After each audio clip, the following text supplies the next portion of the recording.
Hello, my friends. Welcome back to the Share Your Story with Ellie podcast. I'm your host, Ellie B, and I'm really excited to have a repeat guest back on the show. Today, you get to hear my conversation with one of my dearest college friends, Meghan Ryan Asbury. Meghan is an author and speaker who loves to hype people up to pursue Jesus so that they don't miss the best part of life. She's determined to not let her generation waste life just trying to be comfortable, but instead she aims to encourage people to find their calling and run after it. She's currently living in Nashville with her husband Lucas and is about to release her very first book, which releases so soon, September 10th. The book is called You Are Not Behind, which is a message I know so many of us can relate to right now. Meghan unravels the exhaustion we feel with trying to keep up, the grief of life not looking like we'd hoped, and offers hope for the future and finding contentment in the Lord. I have conversations with friends all the time about how we feel frustrated with where our life is in comparison with other people, and also questioning how do we reconcile these frustrations with what we know to be true about God's character. I trust Meghan in a lot of things, and her leadership in this topic is top of that list. I'm so excited to learn from her experiential wisdom, and I know you're going to love this conversation. So without further delay, here's my friend, Meghan Ryan Asbury.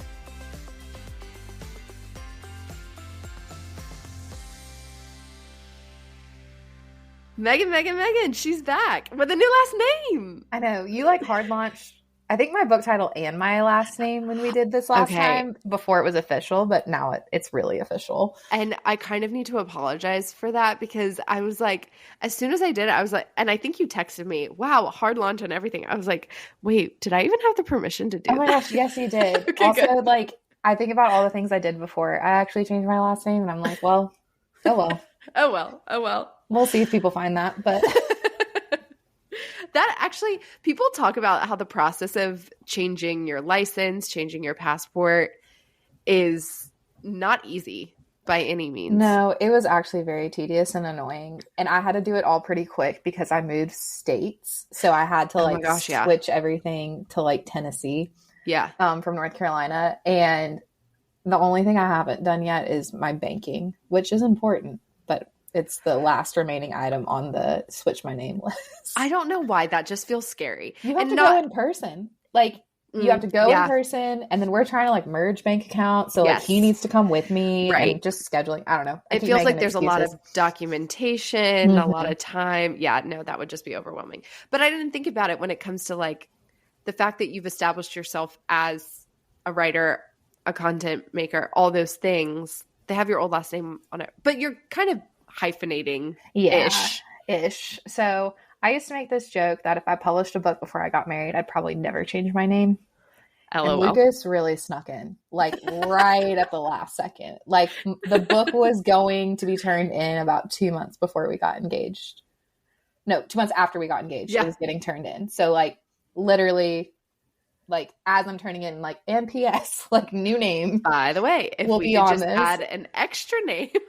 Yeah, so I was like, wow, you really snuck in there because we were getting close to where if you had proposed 2 months later, I probably would have just kept it. That is so wild. The Lord said, nope, we're going to make this happen real quick. But Meghan Asbury feels like I tell people this all the time. A year ago, I, like, lived in Charlotte, North Carolina. My name was Meghan Ryan. I, like, had a particular job and a particular set of friends. And now, like, aside from the friends being long distance, like, none of those things are true anymore. And so I'm like, now I live in Nashville and my name is Meghan Asbury and I'm, like, making new friends and, like, have this different job. And I'm like, I don't know who she is. Okay. Well, there's actually something I'm going to get back to in that. But first, in my phone, my cousin who I'm really, really close to, I still have her maiden name, like Madeline Meeks. And I still haven't changed it. They've been married for like 7 years or something crazy at this point. But every time I show that to her, she's like, no, I worked hard to create that persona for so long. Like, someone needs to keep it up. Someone out there needs to keep me as Meghan Ryan. Yes. Because also, like, I have friends where I'll, like, say their new last name and people won't know who I'm talking about. Exactly. Depending on, like, the context. Yeah. So I feel like I always have to refer to them as their, like, maiden name. Like, oh, you know, like, Shelby so-and-so. Or I have a lot of Shelbys in my life. And you do have a lot of Shelbys in your life. So that was why the first name came out. But, No, that's Yeah. a word though. I think, and we'll get into this, especially as it pertains to your book, but it's really challenging to think, oh, within a year's time, so much is different. Oh yeah. When you walk through a lot of seasons where you're like, how has it already been a year and nothing has changed? Mm-hmm.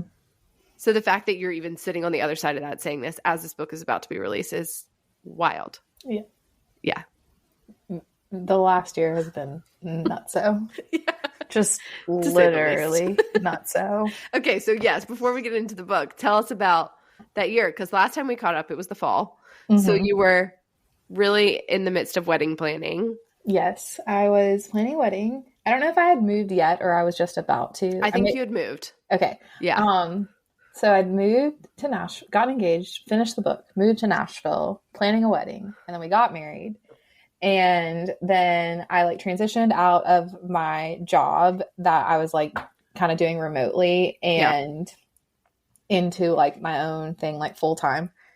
And I just like, they'd say like, you shouldn't do all those things at one time, but we did. Just stacked them all into a couple of months. Yeah. And there's been something like truly wonderful about the last like several months being like, okay, like, nothing's changed. Nothing's getting ready to change. Like, we're not trying to, like, I've told people a lot. I'm like, on paper, and sometimes I feel like super bored. Like, I think it's like working for myself, working from home, and like kind of like sometimes I'm sitting at home like by myself too long in my thoughts going like, what am I doing? Yep. But at the same time, like, we are like loving the newlywed life. Like, I'm making friends in Nashville. Like, there's like good momentum Sweetness, in like all these areas, but it's like, it's very boring. And a year ago, all I wanted was to be bored. Yes. Yeah. I mean, I think even the word you shared of like, what is the current chapter of your story? You were like, I'm heading into rest. And rest is boring for the most part, you know, because it's supposed to be refueling you, which is not necessarily exciting, and change and all those things. Yeah. So it's been a lot has happened since we last spoke. Yeah. Okay, what would you say? I mean, obviously wedding has to be a highlight, but what are the things that stick out to you as some of the most beautiful parts of what's been going on the last couple of months? I think just like getting into like a groove, being married. Like, it's funny because like I do feel like you have like kind of two different groups of people. You have the people who get married and all they talk about is like how hard it is. Yes. And sometimes I'm like, is it actually that hard, or are you trying to like downplay it so like the person you're talking to doesn't feel bad that like discouraged, right? Yeah. It's actually been so much fun. Oh, I love to hear that. I think there are obviously like moments where we're like, we say a lot like, we've never done this before. Like, we've never been married before. So like, we don't know what we're doing. And we have to have lots of conversations about different things. But like, overall, it's just really fun. Yeah. And I hope that phase of it, like, you know, call it the honeymoon phase or whatever, lasts a really long time. Cause I'm like, I get excited when he comes home from work, and like, we make lots of plans to hang out on the weekend, and it just like, again, we don't do much, like, but we get to be together, which, cause we were long distance, I think also makes it really sweet. But I think that's been like a really great part of this like year, and just getting to like experience new things, like being married, of like traveling together and making decisions together, and literally like cooking dinner and hanging out at home. And we can't really find shows that we both like. So like, you know, I have a suggestion that we can offline about, but great. No, I think that's important though, to celebrate the mundane stuff. Cause when you've been hoping for something, waiting for something for a long time, like you said, it can be easy to come into something and complain or downplay. But to say, no, it's fun to go grocery shopping because we get to do it together. And that's something we've never done before. And that's something that is only a first time thing once, you know? Yes, exactly. So we're just, I think we're having a lot of fun in the like the more like kind of mundane things of life. Yeah. And I'm not like looking around the corner to be like, okay, like now, like when is it going to get, you know, I mean, and a book launch season, everything feels like crazy, but no kidding. Just like, I'm not looking to like switch lanes out of like where we're at anytime soon. Oh, that's a good picture. I like that. Yeah. Okay. So that's some of the highlights. Talk to me about the challenges. Like now that so much has changed, what to you has been kind of the hardest part? I think just like the losing the identity I had in my independence has been really hard. Like it's, again, both like a good thing to be dependent in marriage. Yes. And both like getting married in my 30s. Like I had just lived a single independent adult life for so long. Yeah. That I almost didn't know how to like switch gears and be like, oh, like I should let you do this thing for me, or like I don't have to just like do this myself, and to like, oh, I also need to like, you know, consult our calendar, not my calendar, before I just like commit to things. And I think like letting go, because so much of being single, I feel like the narrative that's kind of like pushed is like, all right, like learn who you are, like learn about yourself, learn to be by yourself, learn to love life by yourself. Like don't wait for like marriage for your like life to start. Right. And then all of a sudden like a day in the calendar flips and you're supposed to do like the literal opposite of all right. Of you literally change your last name. And I was like, oh, you mean I'm like not supposed to like do all these things? Cause like now I'm supposed to like build with this other person. So again, like, and you know, us getting married older, I think we've like felt that tension in different ways. And I think especially because I like really like left like a life I loved in Charlotte. Yeah. Because that was like the best decision for us, was for me to come to Nashville. It's just been like a learning of like, okay, like I don't have a sense of like my own here. Sure. But like that happened when I moved to Charlotte, and the Lord was like faithful to like carry me through that. And so I think I'm just constantly reminding myself like, all right, like we've done this before. It looks so different this time. And like, we can't compare. Right. But like, we're going to come out. And I think so much of that has been like easier than I probably thought it was going to be. But definitely I didn't think about the dynamic of like, oh, like I got really good at being single. Yeah. And like, I see not just like my selfishness. I think your selfishness is like very on display when you get married, and people talk about that all the time. But I think just seeing like, oh, I had put so much of my identity was like put in the fact that I was like single, and that like the one single friend for so long, that even like making friends is different now, where it's like, okay, like we have our own friends, and then we have like couple friends, and then we have like, I don't know, just is like figuring like those things out, where it's changing like dynamics. Where when I was single, it was like, okay, I can go be friends with like, not that I can't now, but I could go be friends with whoever I want, because I can like decide on a whim, and like other people were single and like available. And now we're like in that phase of life where it's like, and 3.5 weeks from now on Thursday, we are free. And then something comes up and it gets canceled. So, you know, it's different, but it's been, so I just feel like that stuff is just like, I feel the rub there for sure. Yeah. Well, kind of to your point, even when you are single, there are certain things that are forced upon you that you don't necessarily want to have to figure out by yourself, but it's a means of survival. And so that does become something that you do. I mean, whether intentionally or not, it becomes a part of your identity, because you're like, oh, I can figure this out. I can do this independently. So a forced change of everything you've known how to be for a while. Yeah. And it happened like fairly quickly, like things that I like, my drive to like be a strong, independent woman who didn't need no man died fast. Like now I'm like, I'm incapable of doing this, and I don't want to do it because I know someone else can help me. Listen, I'm usually pitching that fit and then still have to figure it out. So I'm like, oh, you mean someone else can take care of that? Great. Okay. I won't. I'm praying into that specifically for me. Thank you, Lord. So I said I need a little bit more mental toughness, because I have definitely become very dependent and needy.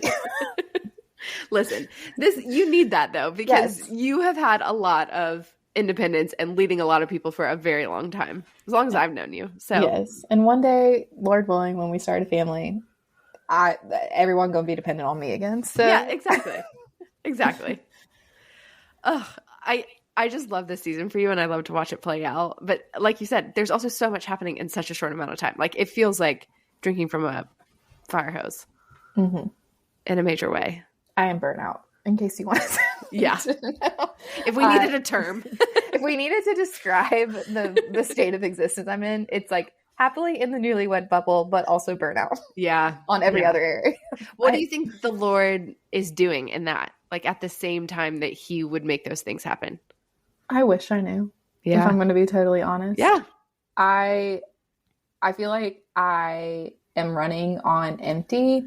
And every morning I'm like, okay, Lord, like fill me. And if there's somewhere I need to go or something I need to do to get said filling, I'm like listening. Yeah. And it doesn't feel like anything's happening, which I've been here before. So that's not like a new season. Yeah. And I think it feels weightier because I like know I'm getting ready to kind of like launch this thing out into the world. Right. That like I'm like, I'm out of gas and like we still got a long way to go here. Right. In some ways it's like the beginning. Yeah. And I'm like, all right, Lord, like it's up to you at this point. Like I'm going to keep my foot on the gas, like going, but like, there's no gas in here. So somehow we are still moving. Yeah. And I bet it's a lot of just like learning. I say this a lot. Dependence is the goal. Yeah. Yeah. I want to be a strong, independent woman who don't need no man or God, but like dependence, we don't like graduate from independent. Yeah. We don't graduate to independence with the Lord. And I think it's just like a new layer of that. And I'm really bad at it. Like I have no idea how to do that. And again, I feel like right now it's very much like, all right, we're going to run the play and keep going through the motions and like hope one day I wake up and I'm not burnt out anymore. I definitely don't feel led to like take, like I've quit everything that there can be to quit at this point. Sure. So it's not like I'm like, there are barriers in between. Yeah. It's more like time. I think it's just going to take time for me to like untangle. I've been in ministry for over 10 years and I am tired. And I think that's okay. Right. And also is probably a sign that you're doing something right, because, you know, the enemy is always going to be up against something that is pointing towards the Lord. And so when our pastor says all the time, like, if you don't feel like you're in a fight, then you're probably not in one. And I think that's such a good word, because there are times where I look at certain friends and I'm like, I feel like I've been in the thick of a quote hard season for about a decade. Yeah. And when is there going to be any ounce of relief or whatever? But it just reminds me, like, the enemy wouldn't be up against it so hard if I wasn't walking in the way of the Lord, you know? Yeah.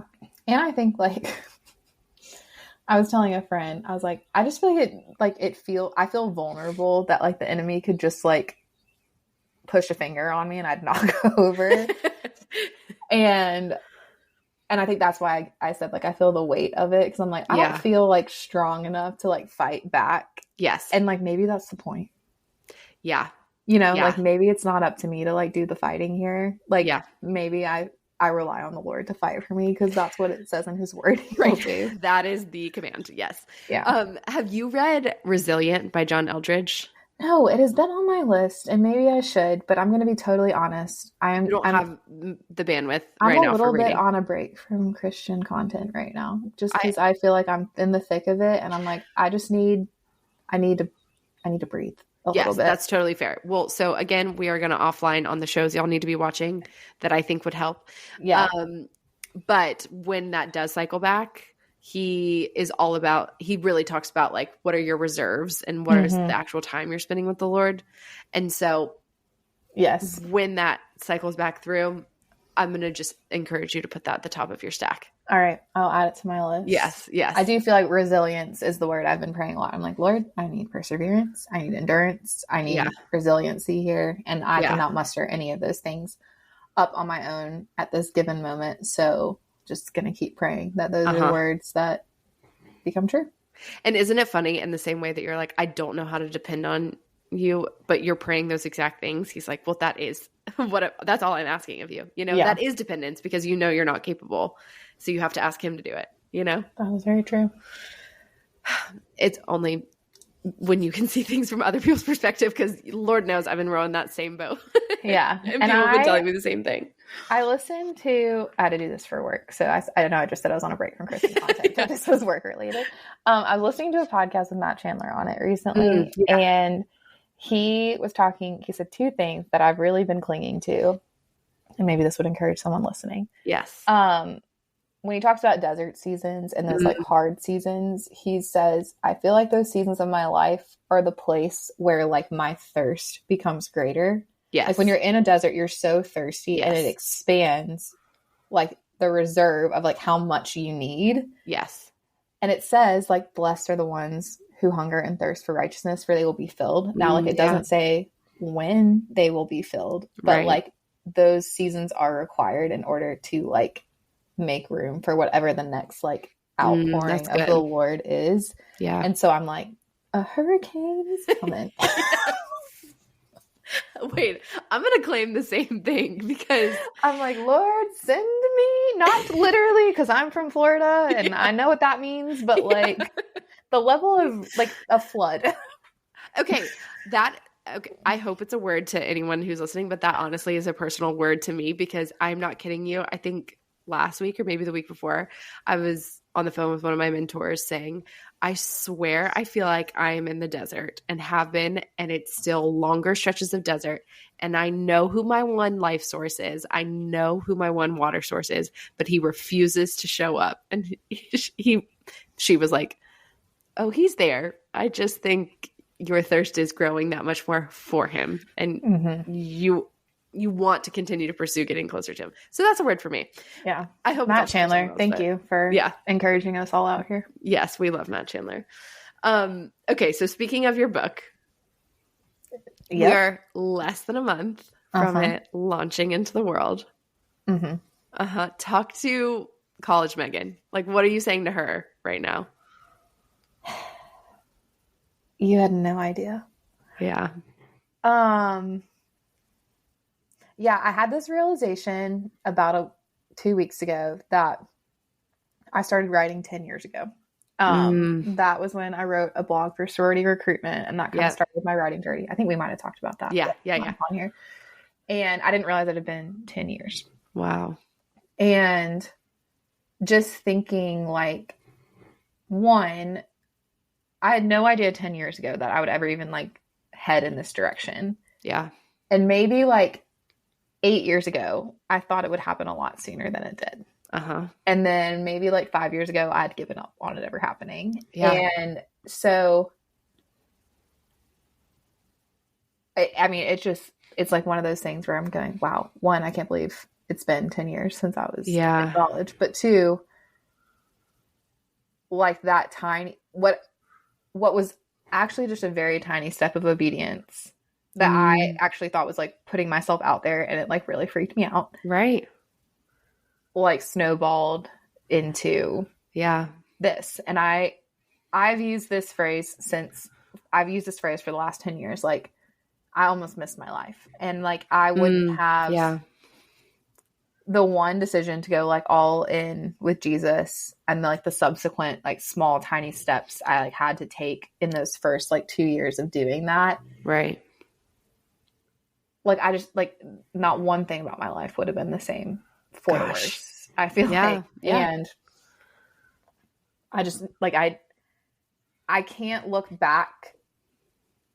I can look back obviously before 10 years ago and go like, okay, like you could have done a lot of these things like differently. And I still can be like, was that the right choice? You know, in some areas, I don't know. But to like see the Lord's sovereignty and like, I just wouldn't have like written it differently at this point. It has been like really cool and really sweet to think about, because I was like, I just was out there throwing a blog up about sorority recruitment. So, because I thought it was terrible and I wanted people to feel less terrible about themselves. Honestly, I'm like, it made me feel bad about myself, and I didn't want people to feel bad about themselves. And now we're here. Gosh, it's so wild. It's so wild. Well, so the title of the book is You Are Not Behind. Yep. We talked about it a little bit last time. But why do you think this message is for such a time as this? Because this was not the book you probably would have originally said you were no. going to write. Thank God. No. Yeah. Because 22, 23-year-old me did not know what she was talking about. So I think on like a global scale, I just think we have been like trying to catch up from before COVID as if it never happened. We're just like running at this like breakneck speed of like, now that we know what it's like to have like our quote unquote like freedom and autonomy of like, I can just do whatever I want whenever I want, like taken away. And in a way it felt like life was put on pause. I think now, whether people are aware of it or not, that they have experienced that, they're like running harder, faster, like further to try to like make up for that like time, and to like,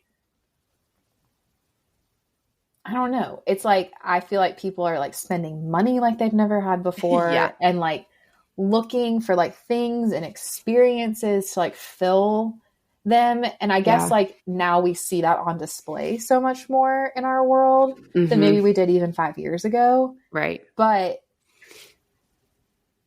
so like on a global scale, I feel like the pressure exists. Comparison has always existed. The keeping up with the Joneses has always existed. Yeah.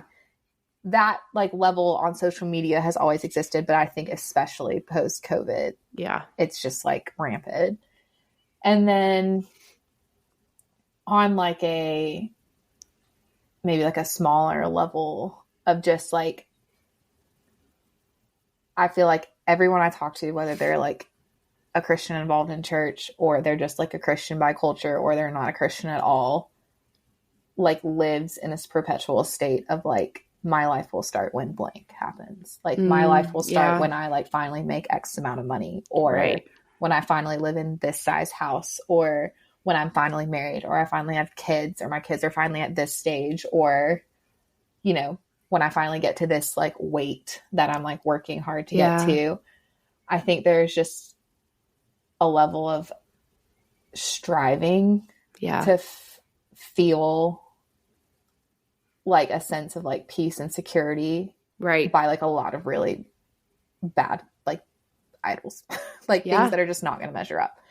And I think, you know, I worked in college ministry for several years, and then I worked for like a massive online women's ministry for several years. And there's just like this level of, and I personally have like deeply experienced this, and I know you have too, of like when life stops going the way I expected it to, then I start doubting God.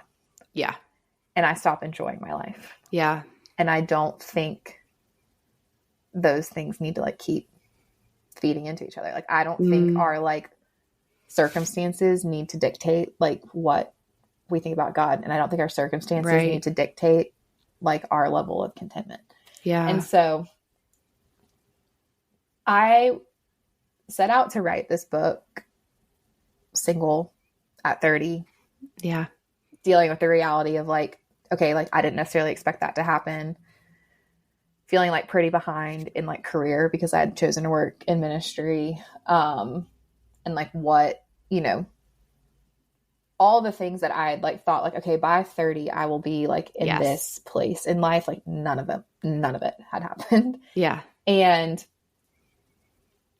so I was like, okay, well, like, let's like look backwards and like dig into like the things that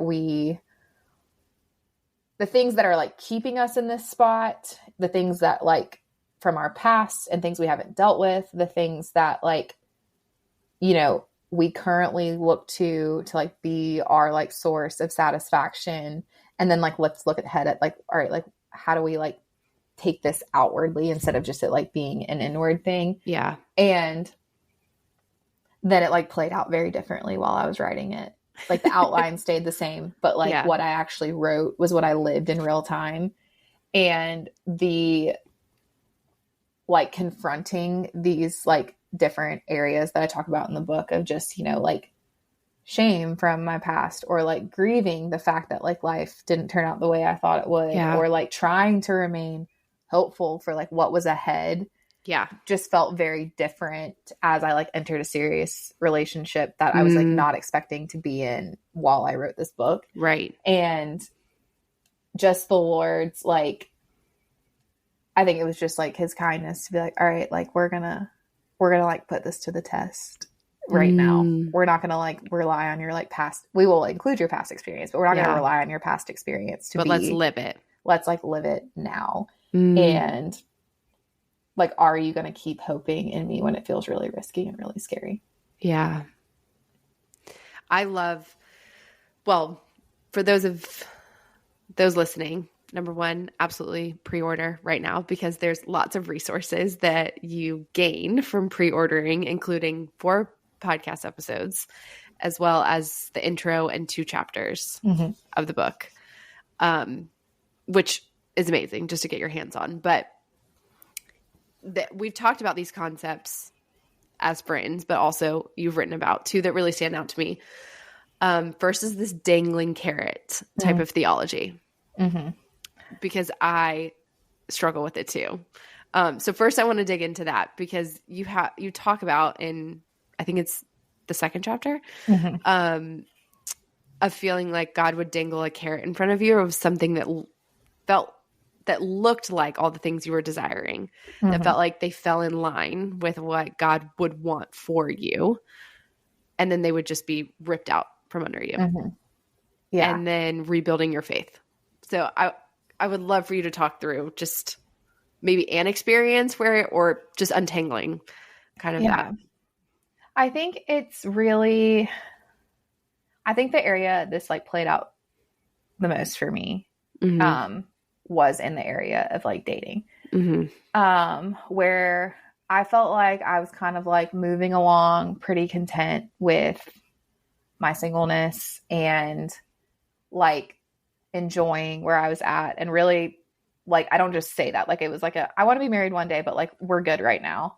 And then like some like seemingly really great guy would like enter the picture, and it would like spark this like desire in me of like, okay, like I do want this. Yeah. This seems like really great. And it always happened at these like seemingly like divine times, if you will. Yeah. Which granted, like part of that is like my own, just perception of reality. Yeah. Like, but it would often feel like, hey, God, I didn't ask for this and I didn't seek this out, and now it's here.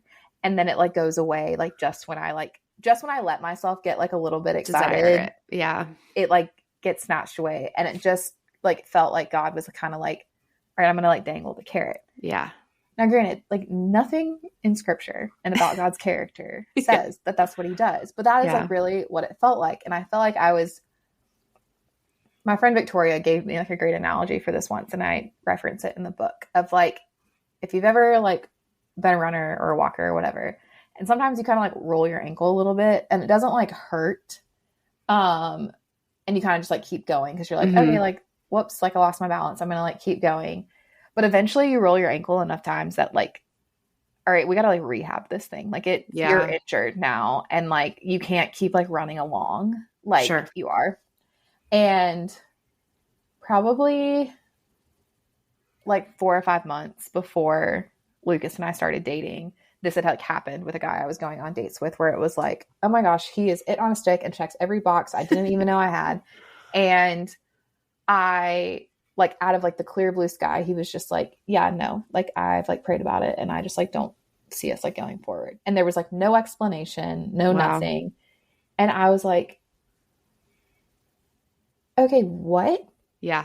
And like I come from like a background of church where like I believe in like, like prayer challenges and fasting, and like not so that God will like snap his fingers and like do what I want, but just like I want to be like intentional. So it's part of the practice of really living out your faith. Yes. And I feel like every time I would do like some sort of like prayer and fasting for my husband, like then like out of nowhere, some like guy would show up and be like, okay, Lord, like, is this you? And then I'm like very timid and apprehensive. And then the second I got excited, it would like go away. Yes. And so I think I just like had to get to a point where I'm like, God, I just don't trust that like you have good things for me, or that you have like an intention. I feel like you're stringing me along. And because I like made a lot of sacrifices, like being a woman in ministry, that like came with a lot of interesting dynamics in dating, whether it was like guys were not interested because I was a Christian, period, or like guys I'd be dating like had an expectation of what kind of Christian girl they wanted to marry, and it was not someone who wanted to write books and speak in front of people.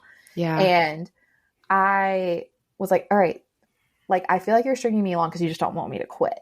Like you're like trying to teach me a lesson. I'm gonna like dangle the carrot, so like you hang on, but then I'm gonna take the carrot away, and I'll bring another one back later. And that's just like not who he is. Yeah. That's not true at all of his character. And I think I had to confront that head on and just be like, okay. I got like very mad at this point. And like there was probably like 3 weeks where like my quiet time looked like I like am here so I don't have to pay a fine, but I don't really want to talk to you. And yeah. Like I'll show up again tomorrow because like that's what we do. And at this point I'm like too far in to be out. Yes. And like call it deconstructing and reconstructing. Like it wasn't like that long, but like there was just a level of like deconstructing these ideas of like who I thought God was, because so much of my life I feel like I had bubble wrapped myself in God things. Yes. That I was like, am I just in the bubble wrap, or is this actually real to me? And there was something about that last guy I had like gone on some dates with, and just like those things that like really made me confront that, like, okay, like, no, like you are real. And like there's so much evidence of that in my life, in the lives of people I know, and in scripture. And like I can walk out and like believe that is true for me, regardless of this area of my life ever changes. Yeah. That's a tough spot to come to. It's hard fought. And I think a conversation I have often with friends, family, whoever, is that challenging place where it feels like, why do I keep holding out in hope for this?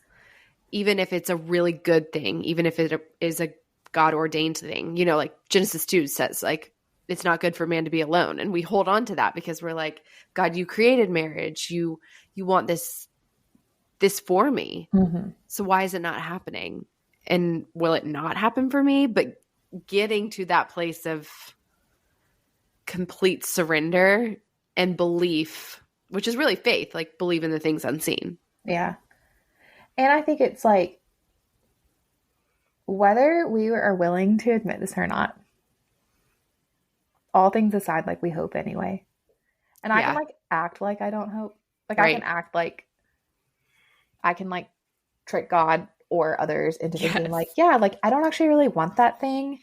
And I can act like it's fine. But like there's still something like within me that is like hoping these like things work out, or hoping that like this thing changes, or hoping that God comes through in this way.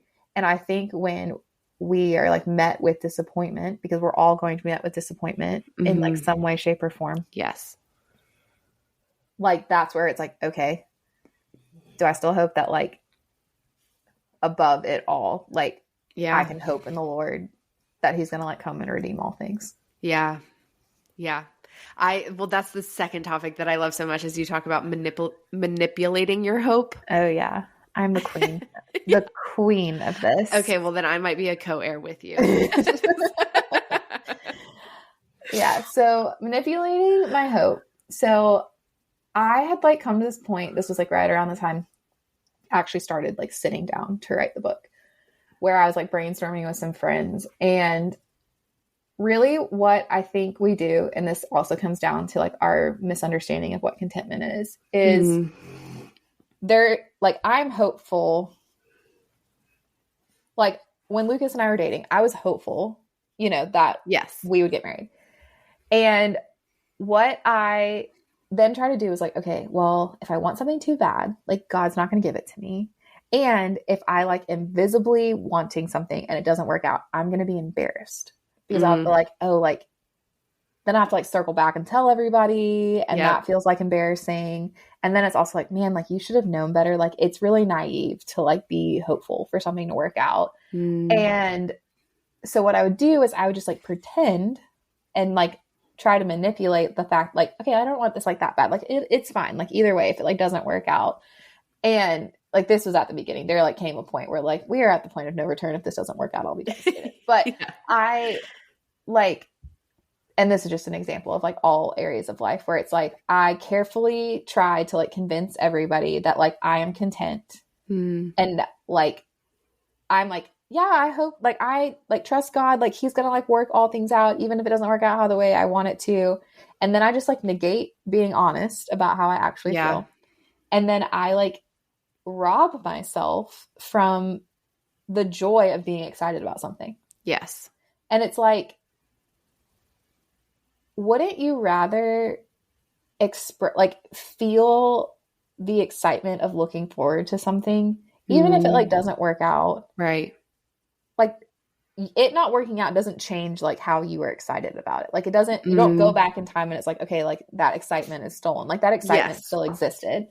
And I'm also like bracing myself for like the rug to get pulled out under for me, but like potentially it's not even guaranteed. Like I'm trying to like guard myself from potential disappointment. It's not even guaranteed disappointment because some things do actually work out. Yeah. And in the process, I like miss out on like experiencing joy. And like the world is kind of like a dark, twisty place. And like, why wouldn't I want to allow myself to experience joy in the moment, even if like down the road? And I think that embarrassment part is so key. And I wonder partly if that's personality driven or like, I'm going to go here like birth order driven, because there's a little bit of like, on the like less of the joy side, but still surrounded in hope. There was so much with my mom that I was like, you know, I believe God has told me this, all these other people this. I'm proclaiming with hope that, you know, decades down the road, we're going to be telling this story and people will be saved by seeing the miracle that is my mom's health and, you know, all these things.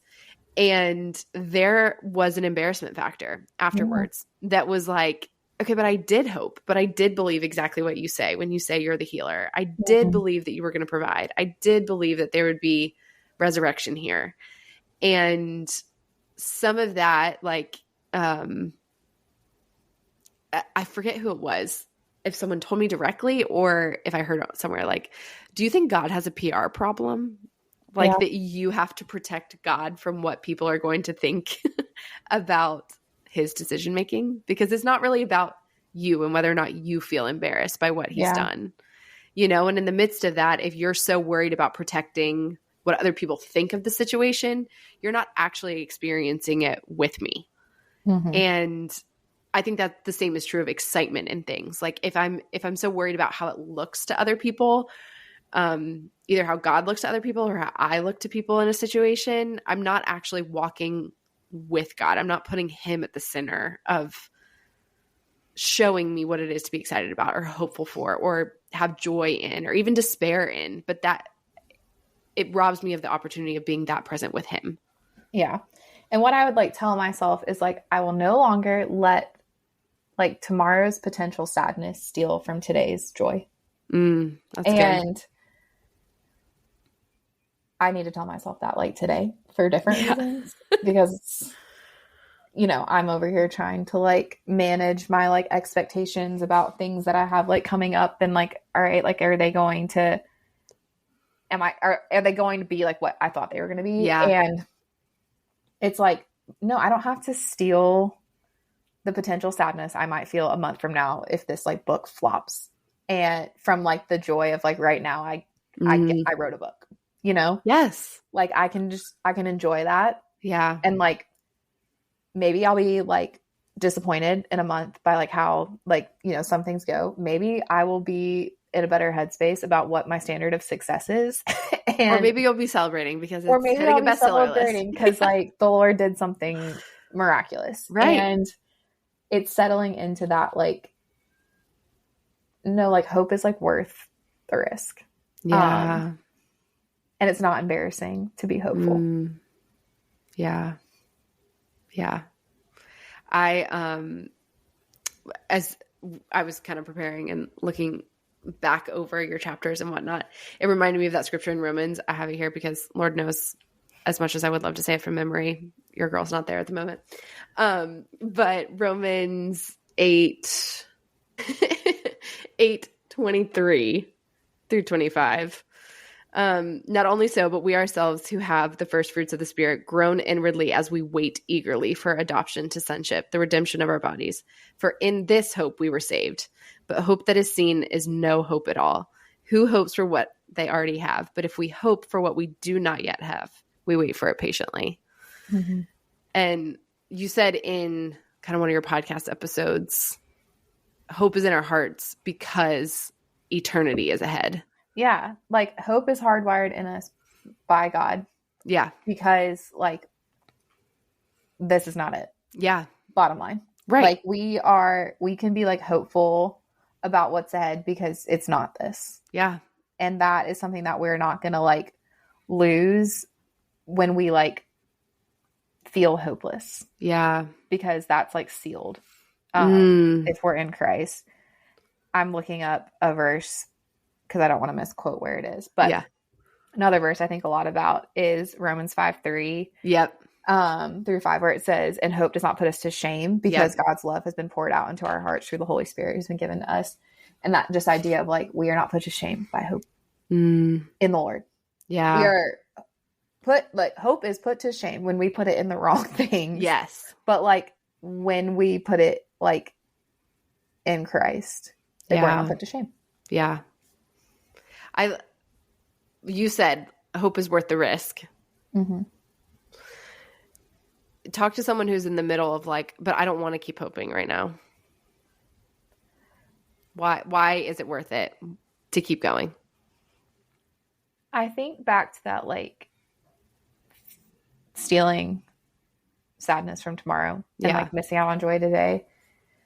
When we get to a point where it's like, this is exhausting and I don't want to like keep hoping. Somebody else said this, it was not me, was like, what if tomorrow the Lord answered all your prayers? Yeah. How would you pray differently today? And how would you live differently today? And I think a lot about like the week before Lucas and I went on our first date. And this is dating is like one example of like most recently in my life, but there's like 1,000 other examples that I give in the book and that I could like share. But like, I think about like, it all can change tomorrow. Yeah. Like tomorrow, like a year ago, my life looked so different than it does right now. Yeah. 2 years ago, I couldn't have fathomed this being my life right now. And like the hope was worth it, not because like I got married or like I got a book deal. Like the hope was worth it because like I trusted God and I can like look back and say like, okay, I didn't quit. Yeah. Like I trusted you. And there are still days, I like had one yesterday where I'm like, I don't really trust you in this area right now. Yeah. Like you're not really like showing up for me. And like, I know your track record and I'm like telling myself your track record, but that like knowledge is absolutely not translating to my heart right now. Yeah. And there's like a long journey between our head and our hearts. It takes a lot to like, for those two to communicate properly and like line up. But I'm just like, what is the cost if you don't? Like becoming hopeless is not like a spot you want to be in either. Right. You know, like what does hopelessness produce? Like that's good. Yeah. It produces death. Yeah. It produces like sadness. It produces like despair. Right. And it produces like doubt and like a wedge between you and others and you and the Lord. Whereas hope, like, again, I don't know where the verse is. I know a lot of things, don't know a lot of their addresses. That's me.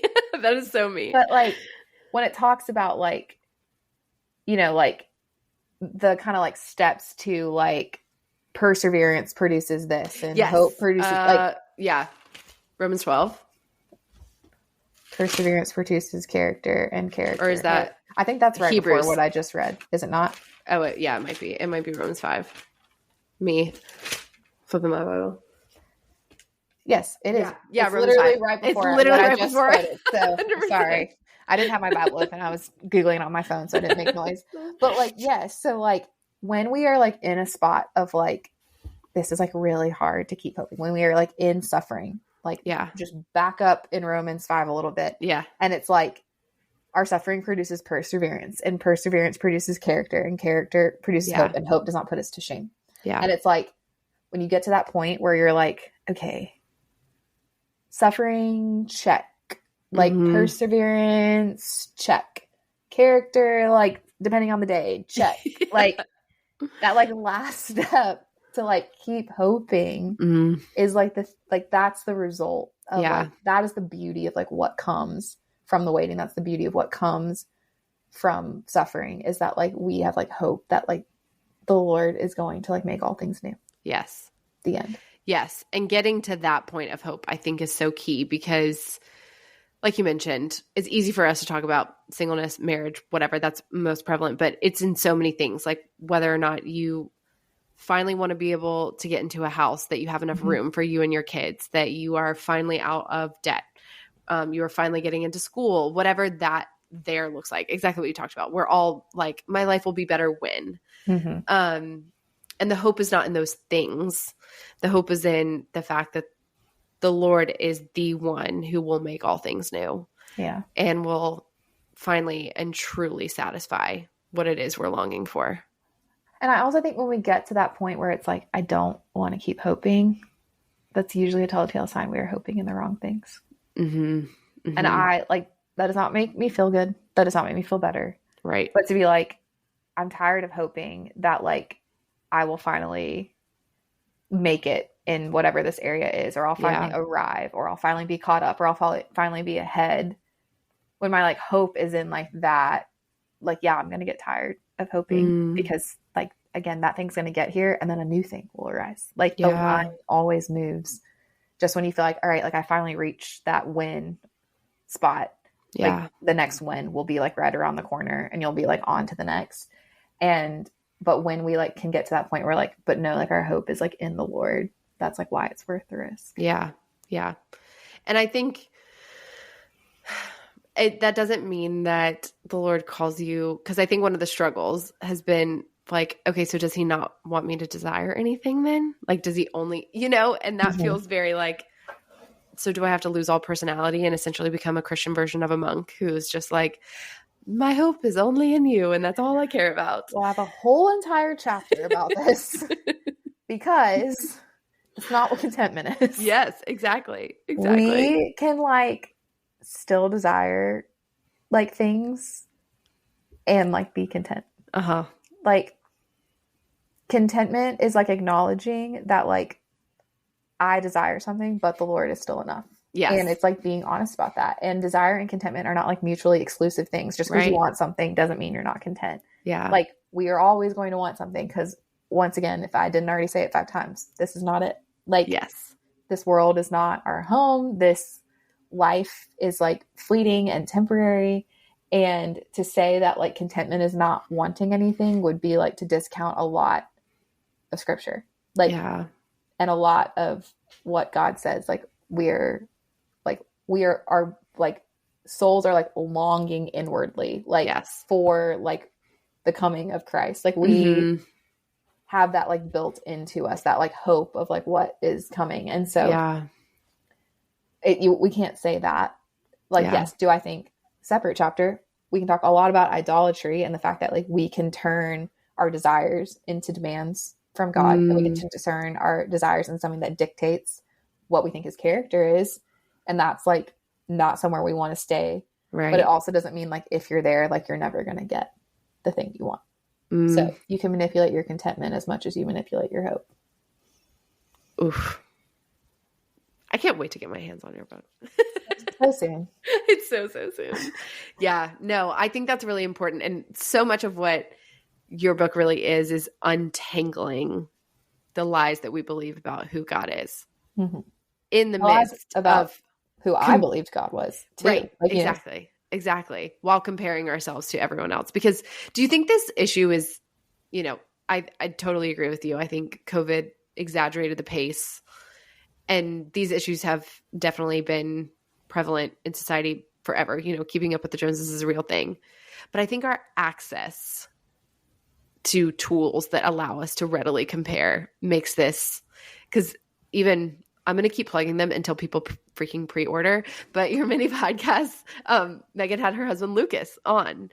And even hearing Lucas talk about, from a guy's perspective, going on LinkedIn or Zillow and how those are even avenues of comparison that are easily accessible to us at all times. Yeah. And we only get to see the highlight reel parts of that. Yeah. Whatever. Social media is a highlight reel. That we can all acknowledge that. But would we be so jealous and compare ourselves so much to that person if we actually knew what was going on behind closed doors? Oh my gosh, no. Whether it's they're maybe they're in a really terrible marriage, or maybe their kids are giving them a really hard time, or maybe they're in massive amounts of debt, which percentage wise they probably are. Or their house is beautiful but their plumbing always leaks and they're constantly having so it's just one of those things. And it's I also think comparison in the reverse, if you will, where it's saying all these things to make ourselves feel better is also not healthy, right? But I do think that there is a level of we are bombarded by people we know and don't know online, and just by I work in marketing, and literally the messaging is to create you. To make you feel like you don't have enough and your life will be better if you have this thing. Yeah. What did you gain in living this out? As you're writing this message and now putting the book out into the world, what did you gain going through the process? In a way I never did before, felt like I could stand on my own 2 feet with the Lord. And every crutch, or the bubble wrap, if you will, that I had to lean on vanished. And I had to work through these kind of questions I was asking about God and his character on my own. I didn't have my parents down the road, or a particular kind of roommate where we could talk about these things in the same way that I had in previous seasons of life. Sure. And, or a church, I had to navigate finding a church where I could find community and find just all these things where it's all of this was leading me to realize that no, the Lord is enough. And I want a lot of things right in this given moment. There's I could read you my Christmas list of things I want. But at the same time, I can say with confidence, the Lord has gone before me, and he's not leading me somewhere he hasn't already been. And what is ahead is better, not because it's going to be free of suffering, not because it's going to be free of desire, not because it's going to be everything I wanted and more, but because it's one step closer to where we're really supposed to go. Yeah. I really love that. I think that's what walking through the hard things with the Lord, whether that be suffering, desire, grief, whatever that looks like, it just realigns your perspective. It reminds you what it is deep down you're really searching for, and that you're getting closer to it with every day. Yep. Yeah. Because you can do everything I suggest in this book. And I really do think, because I have seen it to be true, you can have a life you love, even if you don't have everything you want. And yet at the same time, we are always going to be inwardly groaning for eternity. Yeah. And it's that does not negate that I feel the Lord has given us tools to live in abundance. And I feel he longs for us to have lives we enjoy. That does not mean they'll be free of suffering. That does not mean this is not some prosperity gospel right thing. Right. There's a lot more in front of you in your life than you give it credit for. And I can say that with full confidence. But that will not change that small thing inside of you that's but there's more, and it's never going to be here. Yeah. It kind of reminds me in, I think it's in Luke, when Jesus says, remember Lot's wife. Those who lose their life will gain it, and those who keep their life will lose it. It's a little bit of that same perspective of the more we try to hold on to the things that we want to define us, the areas of life that we think once we achieve, we will be someone or have accomplished something, you actually lose so much. But the more that we can continue to be present in walking with God, but trust the future that He is walking us towards, the more we actually are content, but also excited about the direction you're heading in because you trust who's walking alongside you. Amen. Yeah. Yeah. Well, any final thoughts you want people to hear about the book, share about the book, any of it? I don't think so. I've prayed a lot about the people who would for and about the people who would read this book. Yeah. And it matters that we live like we're not behind. The enemy is trying to sideline us into thinking that we need to wait our turn or wait for that thing. And there's just a bigger narrative at play. And I think it's urgent that we stop living like this because we don't have to. So I pray that the people who read this get to experience that, and it would be helpful for them, whatever they walk forward. I tried to make it super practical too, of just we're not just talking about this, here's how you can do it. Right. And yeah, so my prayer is that if one person has an experience with this book, like I've had with some books that have changed my life, radically changed your life. Yeah. It would be totally worth it. Yeah. I think that's a beautiful word and very generous. I think people who can maybe spend their life, trying to write a book, here's a message, support this. They can get too ingrained in their own world. But I think even what you said of, we have to be aware that there is an enemy working against us, and he is also so involved in the narrative that we are behind that keeps us from the race we're purposed to. And I love what you said, that this book is tools to help you gain that perspective on your life so that you can be further on mission to wherever you're going. I think that's really beautiful. You are not behind.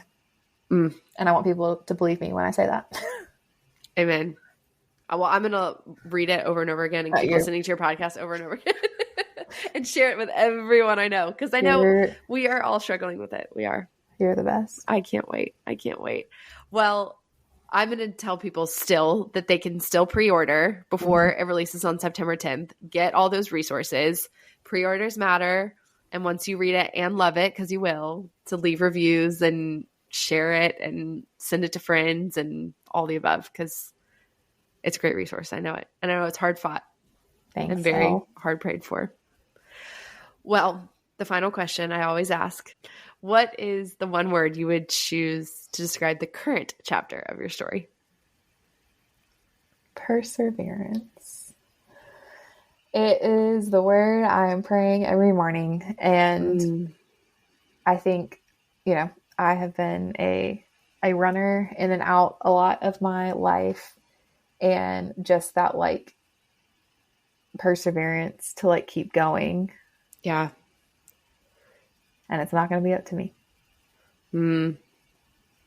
Yeah. That's a good word. So I'm going to spend some time in James noodling on that word, but noodling. I like that.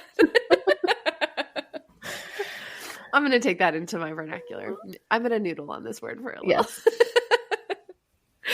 Okay, well, I just love you. I love this message. You. I cannot wait to have your book in my hands.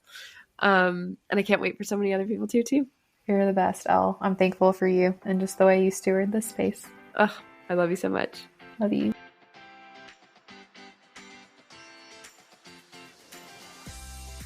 Isn't Megan's perspective so helpful?